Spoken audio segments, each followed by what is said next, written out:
Hi, this is Warner with Warner's Tree Surgery. It's August 10th, 2017. I'm in Mesa, Arizona, and I'm looking at a tree that has suffered a chemical burn. Now, just from the events, we're pretty sure that this particular chemical burn was caused by too much insecticide being put on the ground. Other things that can cause a chemical burn are too much fertilizer, too much chlorine.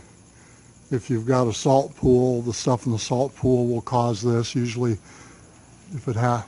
sometimes it recovers with a salt pool, sometimes it doesn't. So what you do to treat a chemical burn, what happens is the membranes at the end of the roots act as one-way valves, and they let water into the tree and they don't let it out. When too many ions get on the ground side, then the membrane gets confused and it lets all the water out of the tree. And so with a chemical burn, it usually happens within about a week. It doesn't slowly die or anything like that. It just starts looking good, and then a week later, it looks like this. And if you can fix it, the way you do it is you turn the ground into a mud puddle, and I mean you put as much water as the tree will hold for a couple of weeks. You water it for 2 or 3 days, then you let it dry out for a day or two. You water it for 2 or 3 days, and what you're trying to do is you're trying to drive whatever bad stuff was put on the tree down into the ground.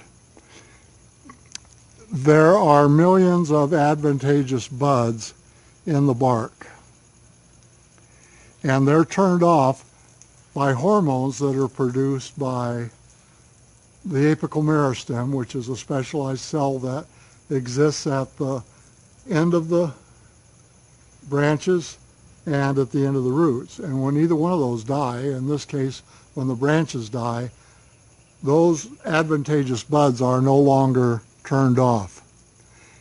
And if there's any life left in the tree and you get all the stuff out of the ground, those advantageous buds will pop and the tree will get a whole bunch of new leaves.